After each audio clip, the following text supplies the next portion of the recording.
Hello, everyone. Welcome to our show, Racial and Social Justice Beyond the Dome. Thank you for being here. I'm your host, Dan Yu, and here with Carrie Boehner, the president of the Notre Dame Club of Pittsburgh. Tonight, we welcome Sister Linda Yankoski, president and CEO of Holy Family Institute. She has been there for 45 years. Is that correct? Oh, it's something like that, yes. Well, welcome. Thank you so much for joining us this evening. I'm so glad to be here, Dan. Very nice to see you again. This is going to be great. Holy Family Institute is actually a bunch of different subsidiaries, right? So there's Holy Family Foundation as well as the Institute and Nazareth Prep High School, correct? Right. And it's been noted that you managed, I think, 400 plus people kind of all combined throughout all the organizations. And you help over 40,000 people from the Pittsburgh area that are in need every year. Is that correct? That's correct. Yes, it is. We're a fairly large social service organization here in Pittsburgh, one of the largest.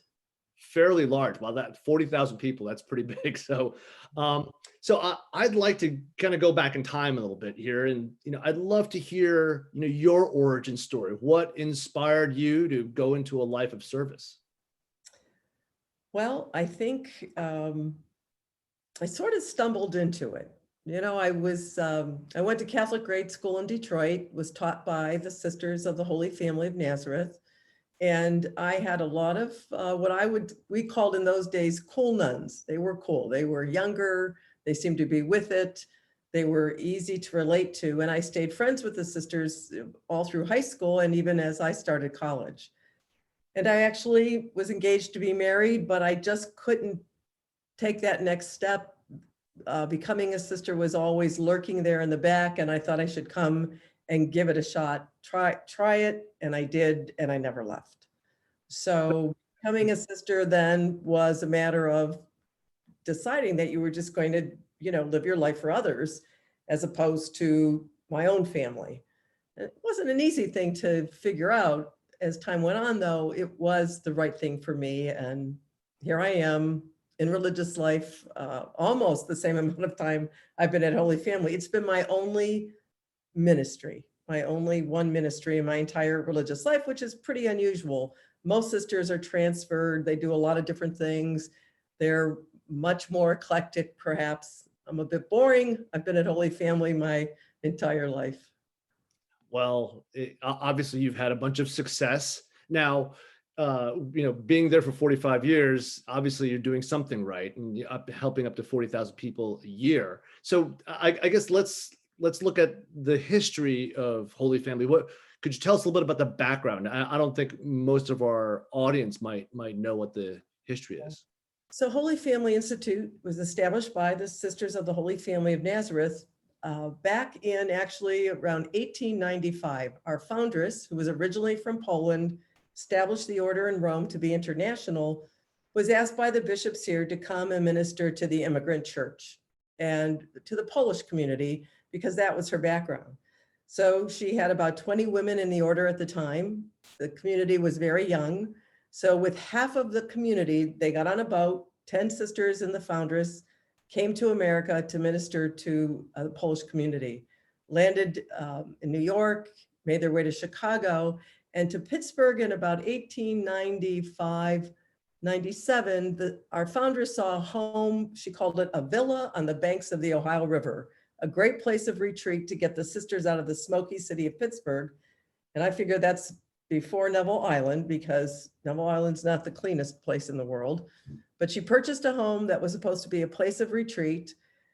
The sisters were working at St. Stanislaus Parish in the Strip District, Polish Hill, up on the hill, ministering with the Holy Ghost Fathers who started Duquesne University. A family suffered a fire. The parents were killed. The priest, knowing there were some nuns with nothing to do, brought the children out to the sisters on retreat.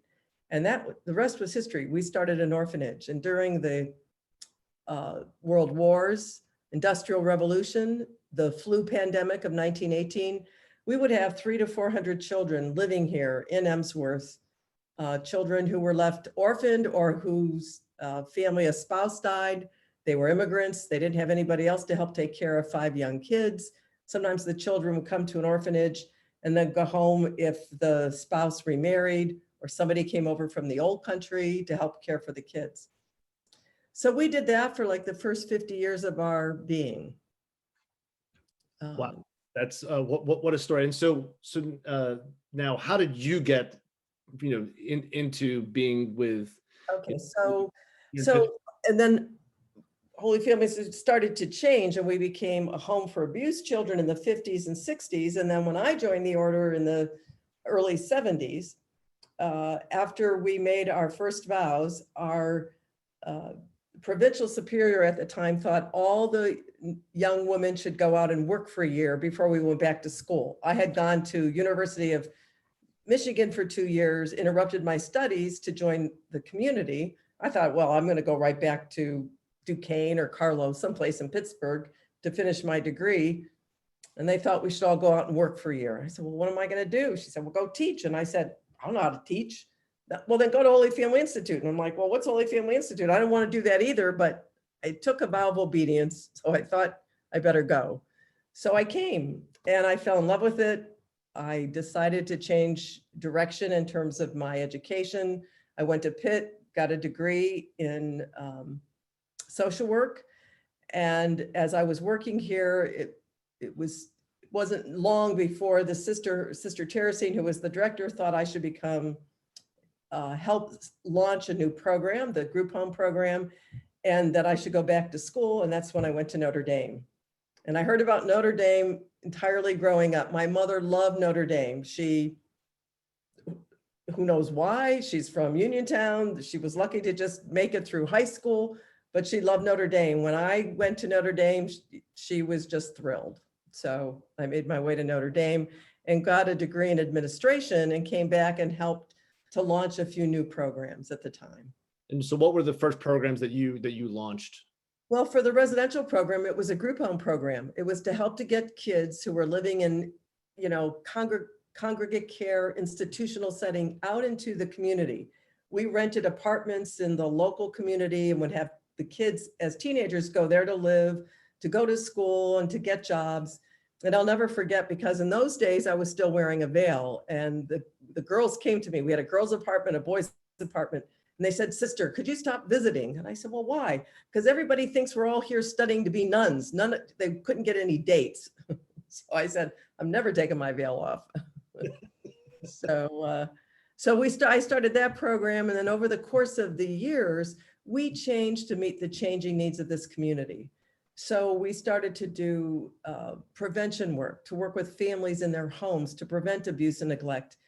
And I really hate to say it, but it's true. Unfortunately, kids who would be sent to residential treatment centers were mostly kids of color, because the minute a parent disciplined a child away, a particular social worker didn't like it, they decided the parents were abusive.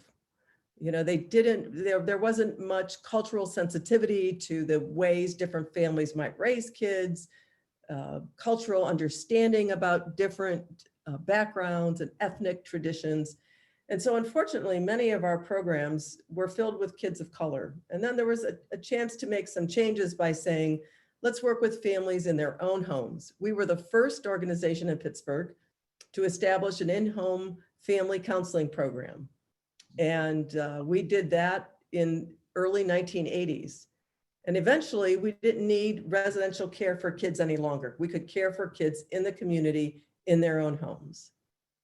That's really innovative, right? Especially for that time, right? It was not like a welcome thing, right? To have somebody come into the home.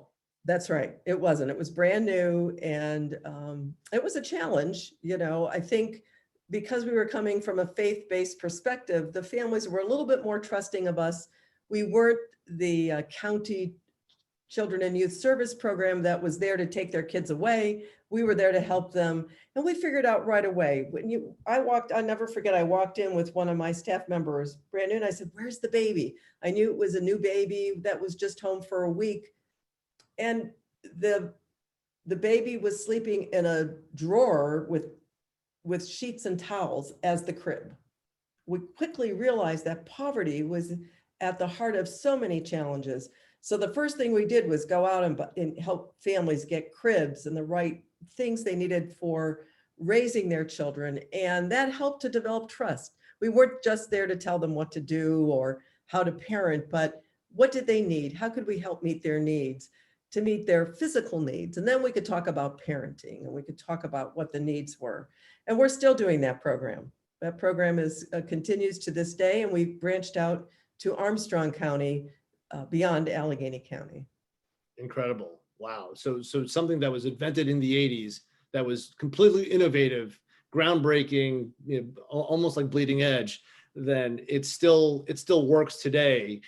So, but the dynamics must be different, right? And how the interactions. Yeah, it's a little different right now with the pandemic. My team has still been out there. They've been on the line, they were meeting with folks outside. We're still there to prevent abuse and neglect.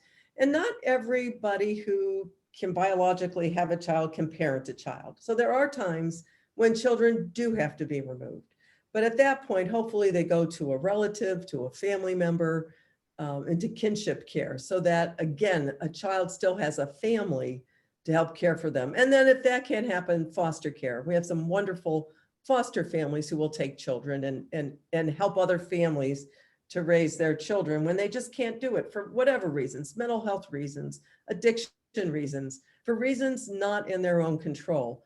But I have to say that 95% of the families we work with can stay intact, but there will always be some children who need care elsewhere.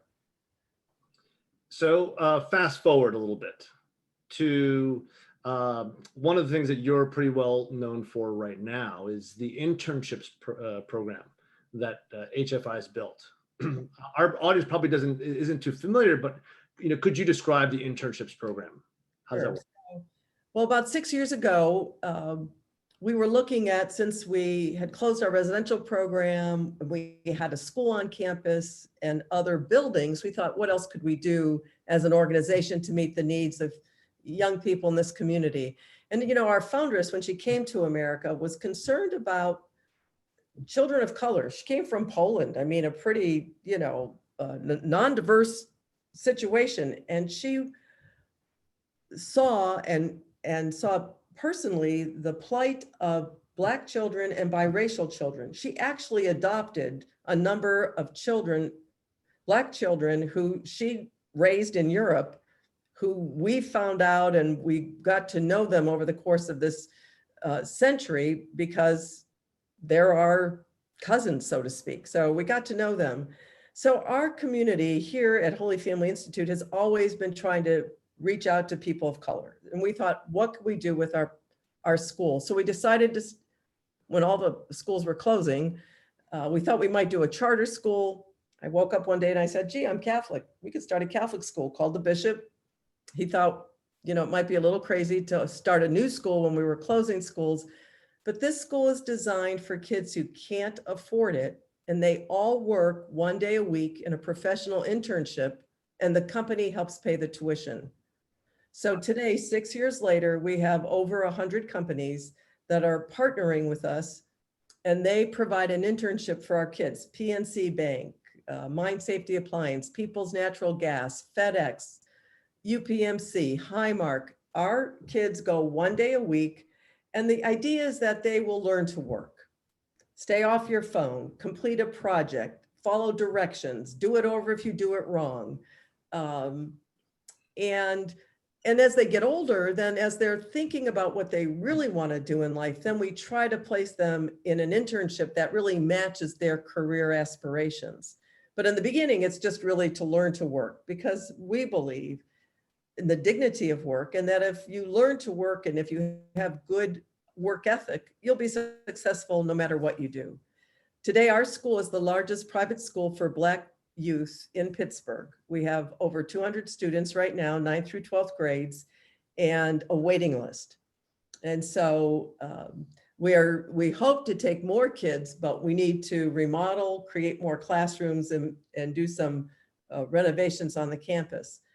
But the internship program has been amazing. I mean, there's some kids who I really wasn't sure we were going to make it when they first came to to campus. I'd throw them over in the river, but nuns can't do that anymore. I'd be in jail. So, but I had this one boy who was just driving me crazy for 2 years because he's a bright kid, but he just wasn't doing his work. His grades weren't the best. And we put him at PNC Bank in his junior year, and he worked on a marketing campaign with them. And he had this idea to take a coffee cup and put it on a piece of paper and have a stain and turn it into a postcard that they could use. Well, they loved it, they used it, and it turned him around.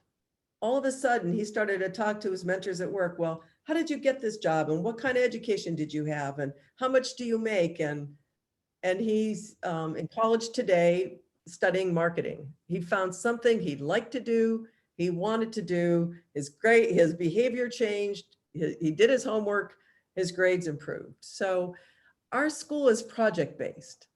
And so everything that the kids do is to apply what they're doing, what they're learning in class, either at their workplace 1 day a week, or we create projects in school. The first 3 years of the high school, we had all of the kids build their own desks. Wow. Okay, so there goes a phone I wasn't expecting to ring is ringing. I don't know what to do, Dan. I'm just going to ignore it. Anyway, the students, we went to the Carpenters Training Center. We got the lumber, built their own desks. And one kid said to me, "Sister, this is like the best day of my life. Somebody would pay me to do this." And I'd say, "Yes, it's carpentry." But these kids don't see that in their lives. These young folks growing in poverty in our inner cities, you know, they don't build things. They don't have folks in their life who are doing those kinds of things with them. Sometimes they live between this grandmother, this aunt, back with their mom.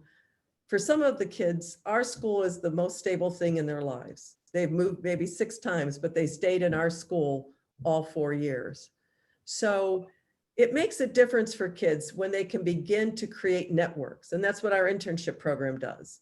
The kids will graduate with a Rolodex. They know people, maybe at FedEx, maybe somebody at People's Natural Gas, and they go off to college. I've had a kid who he came back after a year and said, "I can't afford it. I can't do this."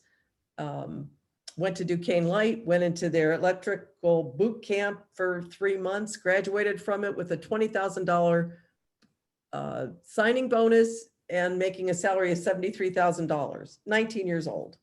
Incredible. But he was the only African-American kid in the boot camp. So Nazareth Prep is becoming a diversity pipeline for the companies in our community. Sometimes we're the only Black kid in a law firm. You know, there's not too many folks in Pittsburgh that look like them in many of the jobs that the kids, you know, that the kids have to go and you know, serve their internship. So that's really game changing, right? So the kid that went to Duquesne Light, right? It has to be game changing for him and his family. It is. He's making more money than in his life than his family ever did, and he's going to be on that pathway to do that. And for these kids, it's a pathway other than sports. Mm-hmm. And that's another good thing, so that they are being seen as professionals, that they can be professionals. There's a lot of ways they can get ahead. Unfortunately, for some of the kids, they think the only way to get ahead is to get a basketball or football scholarship. And we're here to tell them there are lots of ways they can have a good life and a life-sustaining salary and career. But, you know, they have to believe in themselves. This year with Notre Dame, they're helping us start advanced placement classes with our kids. I don't know about all the college folks out there, but I don't necessarily believe in advanced placement, but I wanted it for the rigor that it would bring to our students and to our teachers. And so I have 11th and 12th graders in 3 different AP classes, and they're moaning and they're groaning and they don't want to do the reading and the homework. And they said to me, "Why didn't anybody ever give us this type of work before?" And I said, "Well, we figured out you're smart enough, you're good enough, and we figured it out now, and we expect you to be able to do it, and they can do it. So I think it's a matter of being able to design a curriculum to meet the needs of the students that we have. And so that's what we can do at Nazareth Prep. One of the other reasons, didn't want to be a charter school or some version of a public school, because we don't have to teach to the test. We don't have to follow the common standards. Not that we don't do testing and we're doing the PSATs and the SATs and all the regular testing, but that we can create a curriculum that is meaningful for the kids.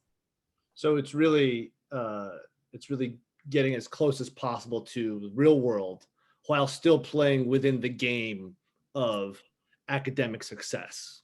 Right, right.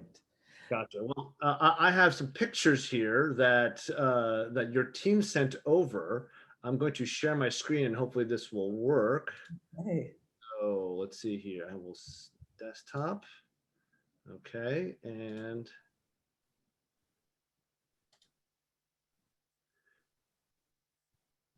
let's see here. Okay, and all right, can you see my screen yet? I can't. Here, let's see. Let's try it again. How's that? There you go. Yes. Oh, great.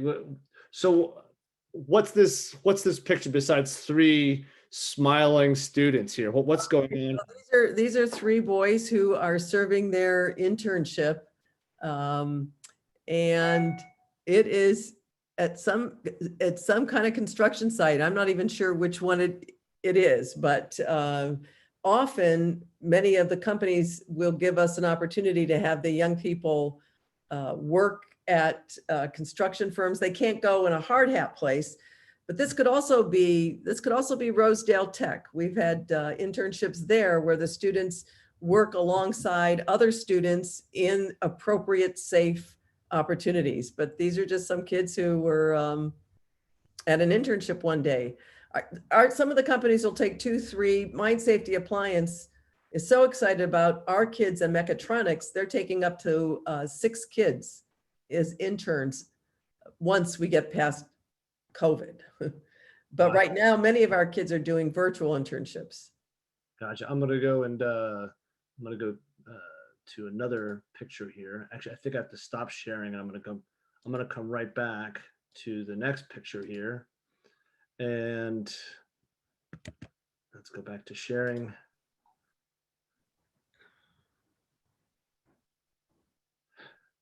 What's going on here? This is at AGH. This is a young girl who is doing her internship at Allegheny General Hospital. And the students sometimes do amazing things. They will shadow sometimes doctors into actual, they've been on surgical units behind glass watching at times. There are kids who are actually learning how to do some of the radiology apparatus and participate in that and serve as assistants. Sometimes they're going around shadowing different doctors, different fields, and different opportunities that you might get in a healthcare environment. A lot of the kids want to work in healthcare. So that's what's happening here. Well, what a wonderful way to get them introduced to a vocation that continues to give back. Right. All right, we're going to go to another picture here. And I'm going to share again. Okay. That's Paul. He is one of the first kids that we ever took in. This is Paul received an award. He worked at Hussey Copper. And one of the things that our students do, especially as they get older, is they solve a problem or improve a process at their work site. And Paul came up with an idea to retrofit an old machine that they had at Hussey Copper that wasn't operating correctly. So he did some research. He found out what the workers really wanted and needed to do. He used some of the human-centered design that the kids learned, found out what the end user wanted. He iterated a new process for them, tried it out again, And he did such a great job. He won the St. Joseph the Worker Award. He got a $5,000 scholarship to use toward his post-secondary studies. The gentleman on his left, our right, was his mentor at Hussey Copper.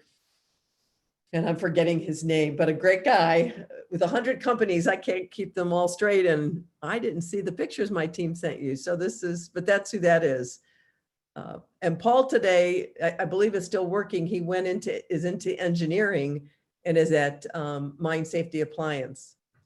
Wonderful. What a great story, and what a great lesson, right? To find a problem, right? To understand what the users wanted from that, taking the feedback, creating a new way of thinking about it, fixing the problem, testing and iterating, and then actually releasing it. It's a metaphor for life, really. It's terrific. Right. It's terrific. Okay, well, I'm going to stop sharing again. So you mentioned a law firm, right? And you had briefly touched on a story the other day when we spoke about a young woman that went to go work at a local law firm. Yes. So we had a young gal who went to work at Cohen & Grigsby. And again, these kids are, 14 or 15, they're young. So often they're given administrative tasks, deliver the mail, make copies, shred documents. And an African-American attorney at Cohen & Grigsby saw this African-American young kid and said, "What is she doing here?" And they told her about the internship program. So she called the director of the program and checked with folks on her end and said, "Can I work with her?" And that way they said, "Sure." So she took her into the paralegal department. And this young gal's name is Justice. And she, when we ask all the kids, what do they want to do, when they grow up, what career do they want? Well, she wanted to be a hairdresser. Nothing wrong with being a hairdresser. You can learn those skills, maybe someday own your own business. Our goal is to get these kids into, life-sustaining wages. So you might start there, but where can we go? But she worked with this attorney at Cohen & Grigsby in the paralegal department. And by her junior year of high school was actually doing entry-level paralegal work, and is now planning to go back to college with help from Cohen & Grigsby to help pay for it, to follow a legal career, whether she'll become a lawyer or a paralegal or something in that realm. That's what she wants to do. And her work was, she did such a good job. They hired her over the summer to continue working during the summer, that they paid her directly, because right now the companies pay the school for the student. We're like an employment leasing agency. So they pay us to cover their education. But if they work in the summer, the kids got direct pay from the companies they work for. What a terrific story. And so congratulations to those kids, that they're able to really get a lot of help, right, in making it happen for them. Yes. Okay. And so one of the other programs that HFI is known for is housing unaccompanied minors. And so who are these children? Where do they come from? Right. So, back, it's almost going to be about 10 years, I guess, when there was the earthquake in Haiti. There were a number of children who were brought here by Governor Rendell at the time from an orphanage, airlifted out, and they came to Pittsburgh, and then they were sent off with their adoptive families. But there were 12 children who were in the orphanage who weren't freed for adoption, and they were stranded here in Pittsburgh. Holy Family got asked to take them in. We thought we were taking them in for a few days. Turned out to be about 18 months. And so those children fell under the federal government's program of unaccompanied minors. They were here in this country without an adult, and they needed protection. So that launched us into providing that kind of care for any child in this country finds themselves in this country alone without adults to care for them. So right now, the children coming to America are from Central America. They are fleeing mostly from Honduras, Guatemala, El Salvador, fleeing poverty, violence, drugs, gangs. And so when the children come across the border, usually Texas, there's a need for shelter. So once they're picked up by the officials, then they are given to places like Holy Family to provide shelter for them so that they are safe, cared for, while the government, along with our caseworkers, make sure the sponsor who will receive the child while they wait for an asylum hearing is appropriate and safe. Some of the kids who come across the border are trafficked. Kids who are being brought here under the guise of getting a job, helping out their families. They may be brought here for working in chicken farms or the sex trade. And so then they may be separated from those folks who brought them across the border. And again, they're unaccompanied and they need shelter. So Holy Family's been doing that now for the last 5 years, helping the kids who come across, provide a safe place for them until they can be reunited with a sponsor. And most of the kids who come here have somebody they're trying to get to. A grandparent might leave them at the border so they can make it to their dad or to their mom or to an aunt or an uncle. They come with a phone number pinned on them. Please call this number. And, often it's very legitimate. It's a relative. Mm-hmm. And so how long do they stay with you?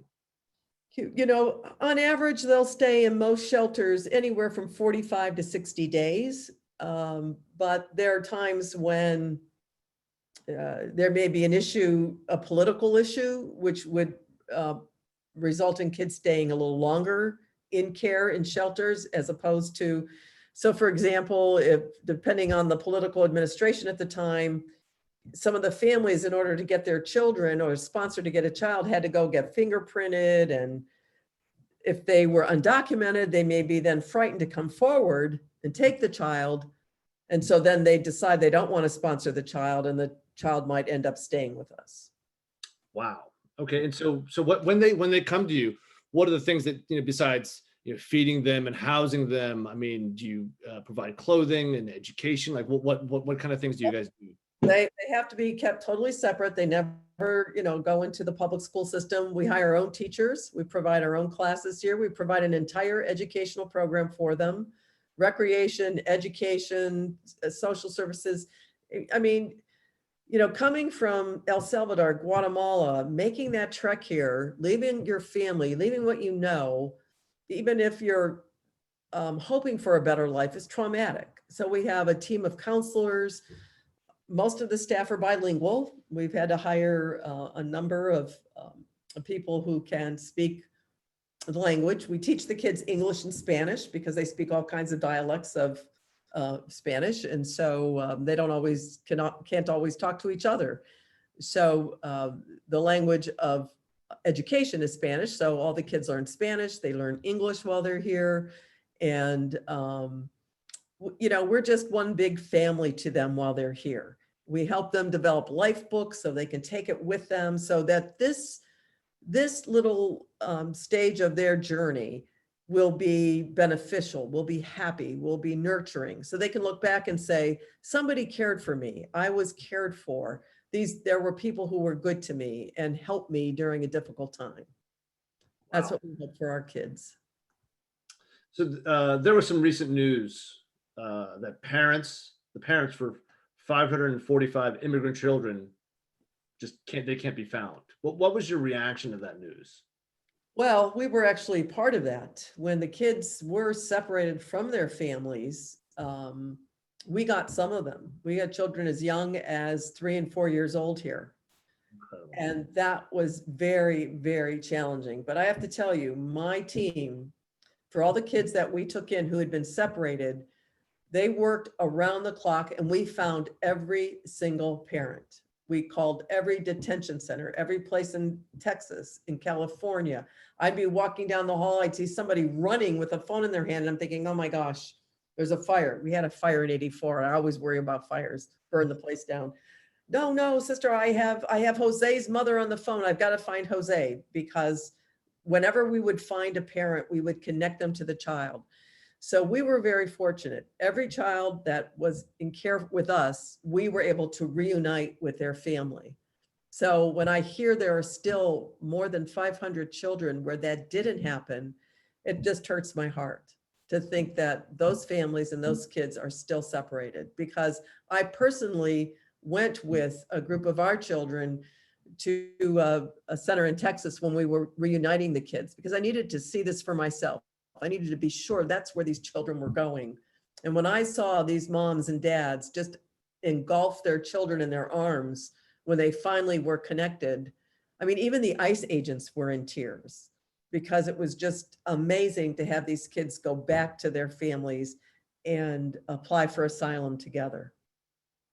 Are there ever security questions, housing unaccompanied minors? That's got to Well, yeah, it's not something that we advertise, but people know we do that here. So it's not as if it's a secret, but really, there are some folks who still think that, these kids are gang members, they're M13, or it's not right, you're taking in illegals. After the shooting at the synagogue, we were a bit concerned. We were an heightened awareness about who's coming on campus, who might be here. So we really are very careful. We have security around the clock to be sure that we keep the kids safe. Wow. Okay. And I am going to share some pictures here. I'm going to go back to the screen share here, and love to just have the audience check this out. So this is one of the pictures from one of the students. I'm sorry, one of the unaccompanied minors, right? Yeah, that's right. So one of the things is we're never permitted to take pictures of the children, share their names, anything about them, mostly for safety. Again, keeping kids safe, because you never know who might have been trying to traffic any of the kids. But what the children will do is leave their handprints before they leave. We do this with all the kids. They leave a handprint, and every once in a while, the kids write us notes and letters. So I think this was a group of kids. As you can see, they're saying thank you, and they left their handprints as they were leaving Holy Family. Gotcha. All right, I'm going to go to I'm going to stop sharing for a second here, and I'm going to go to the next picture.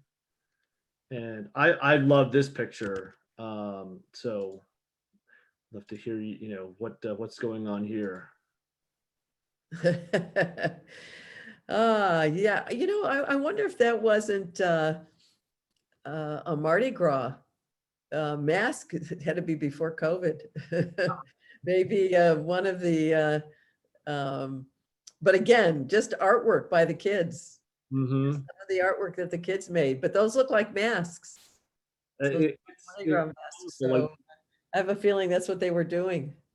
Yeah, it's cute. You can see, how like they get creative, and then there's the one on the upper left, which is the Flash. So right. That's fun. Okay, I'm gonna go to another picture here. Hang on one second here. And this looks like a mural of your facility.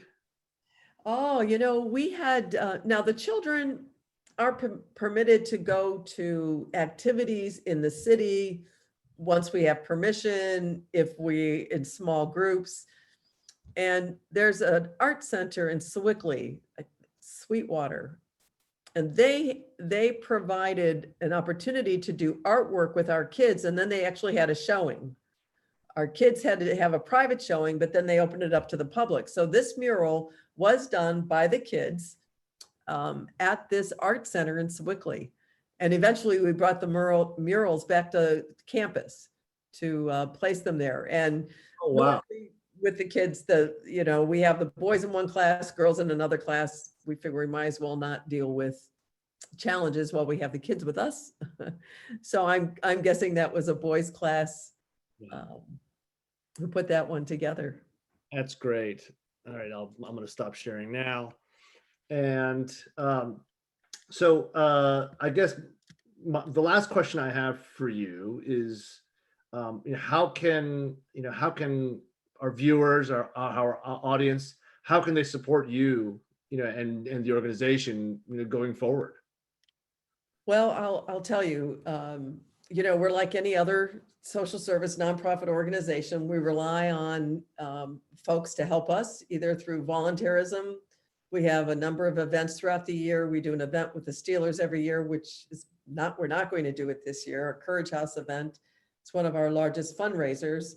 We usually do that in November. And we have a golf tournament every year. And so if people like to golf, they can come and do that. Thanksgiving is coming up. Besides Nazareth Prep, we run a school for kids who can't make it in traditional public schools because of mental health or educational or behavioral issues. So we run another program, another entire school building for about 100 kids who from kindergarten through 12th grade who need special education. And we're looking for folks who might want to help us with backpacks of food for that group of kids. We used to have a group that helped us, and we would give them at least a backpack once every 2 weeks. Now we're just hoping we might be able to get something for Thanksgiving. So whether it's gift cards to Giant Eagle or places like that, or just donations of canned goods for Thanksgiving or food would be wonderful. And we are trying to build a science center and a gym for Nazareth Prep. It's going to be an $18 million project. We're engaged in that. But if any of the listeners are from the local area and they have companies that would consider an internship with one of the high school students, boy, would we welcome that. We have 200 kids and our goal is to be a school of 400. We hope to double.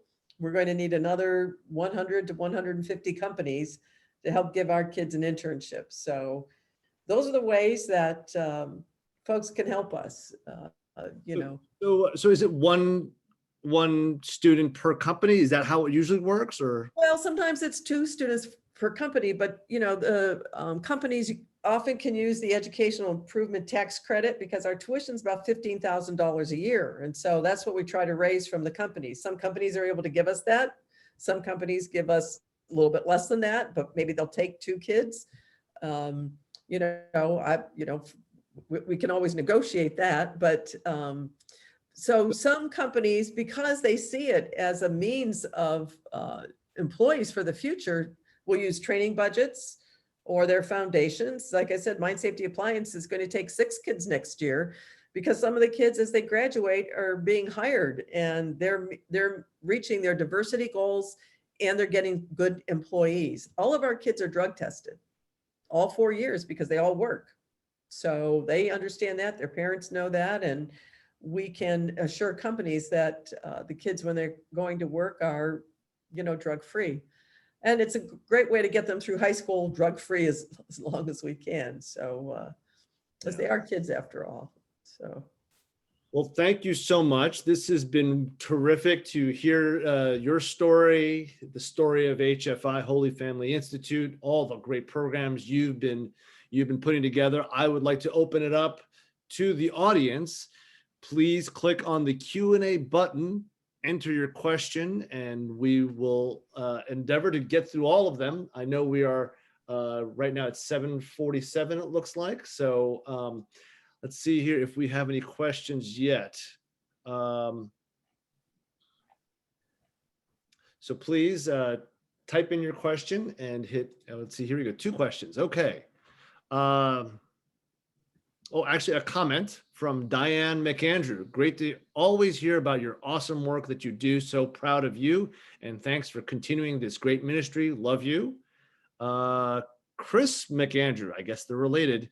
Being that you work with a number of institutions and employers in an effort to promote diversity and give these young individuals a better life, do you have any suggestions / advice to people working to encourage their current employer, such as law firms, to focus on diverse hiring? I appreciate all the work that you do. Well, I think it really, all of us, all companies, it comes from the top. You have to really want to change how you do normal things. Minority hiring is tough because there's just not as many to begin with. And so in order to be able to do that, you have to work harder at it. And you also have to be a welcoming environment, an environment where people want to come, want to stay. Our goal with Nazareth Prep High School is that as the kids create networks when they graduate, they will want to stay here. as you mentioned, how old I am, about being here for over 40 years. A lot of the kids that I helped to care for throughout the years, many of my Black kids are in Charlotte, they're in DC, they're in Chicago, they're in Atlanta, because that's where they felt they could get ahead and they had opportunities. They didn't stay in Pittsburgh. Our goal is to help keep young people in Pittsburgh and minorities in Pittsburgh to feel welcome here. I think other firms, companies have to get together, workers have to get together and decide that they want to work with diverse folks, that it's helpful, it's enriching, and then, look for folks and invite them to come. And certainly internships with young people now can make a difference for the future. Absolutely. And as a lot of companies are starting to really make diversity really at the top of the agenda, I mean, a more diverse workforce will bring more ideas and more life experiences than a very homogenous, right, the workforce. And then also, given the environment of remote work or work from home, the idea of a remote worker really opens it up, right? Just like what we're doing here with this Zoom call. I mean, Right. we've got audience members from across the country, right? So where you are is less important. So maybe these companies can think along those lines. Right. Okay. Susan, wow, sister, you never cease to amaze me. May God continue to bless you and all the work that you do for him. Tim Reedy, let's see here. Your education model sounds similar to the Jesuit Cristo Rey High School model. Do you network with Jesuit schools to share best practices for these school and internship education models? So actually it was Cristo Rey that we thought we might become. I called them, I went to 3 of the schools. I visited the one in Detroit, the one in Cleveland, and actually one out in California. However, their focus is on college. And we're focused on any post-secondary pathway that makes sense for the student. If technology and technical training is a better fit for you, a college degree in liberal arts may not be the right pathway. And so because of that, we couldn't become a Cristo Rey school. Their mission, and they're very focused on it, is getting every kid to college. Our focus is getting every kid into a career that makes sense for them. So we've agreed to be kissing cousins, and they suggested we go ahead and develop our own model. And really because of that, we don't work quite the same way they do, because we want our kids involved in sports and activities, but we are very clearly faith-based, a Catholic school for kids of all faiths. Even though probably only 20% of the kids are Catholic, we believe that it is our Catholic perspective, social justice focus, and mission that can make a difference in the lives of anyone who's willing to get to know us and to study those virtues and those values. But I will say that I'm friends with a number of the Cristo Rey schools. They wish they actually could use our model, because they see a lot of kids. You can get almost any kid in college, but it's not the right answer for every kid. So they've helped along the way, and we continue to share best practices. That's terrific. That's terrific. Marilyn Blazing Game has a question. Thank you for sharing your expertise. What are some ways that people can be involved and volunteer during the current pandemic? I'm actually thinking about some ways to come up with perhaps some virtual volunteers.